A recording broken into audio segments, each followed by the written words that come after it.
నమస్కారం అండి. నేను doctor Divya, general and laparoscopic surgeon, విజేత హాస్పిటల్స్, కోంపల్లి. ఈరోజు మనం హెర్నియా గురించి తెలుసుకుందాం.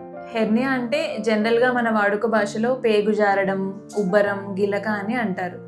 ఈ హెర్నియా ఎందుకు వస్తుందంటే మన కడుపులో ఉండే మజిల్స్ వీక్ అయిపోయి ఆ వీక్నెస్ ద్వారా కడుపులో ఉండే అవయవాలు కానీ ఏదైనా కణజాలం కానీ బయటకి బల్జ్ లాగా కనిపిస్తుంది. సో ఈ బల్జ్నే మనం హెర్నియా అంటాం.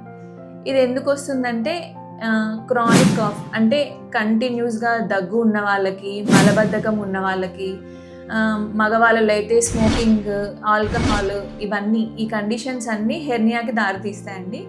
ఇంకొకటి జనరల్గా మనకి కొల్లాజన్ డిజార్డర్స్ అంటాం. ఇలాంటి డిజార్డర్స్ ఉన్న వాళ్ళలో కూడా హెర్నియా వచ్చే అవకాశాలు ఎక్కువగా ఉంటాయి. సో హెర్నియా జనరల్గా ఏంటంటే బల్జ్ కనిపిస్తుందని చాలా మంది నెగ్లెక్ట్ చేస్తారు. అది పెయిన్గా స్టార్ట్ అయ్యేంత వరకు ఎవరు ట్రీట్మెంట్ కోసం హాస్పిటల్కి రారు.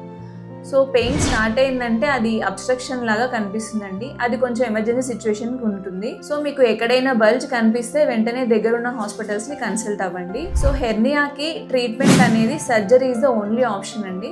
సో మీరు పెయిన్ వచ్చి లోపల పేగులన్నీ వాపొచ్చి అడ్డం పడేంత వరకు వెయిట్ చేయకుండా ఎర్లీగా డాక్టర్ని కన్సల్ట్ అయితే ట్రీట్మెంట్ కూడా సేఫ్గా, కాంప్లికేటెడ్ లేకుండా అయిపోతుంది.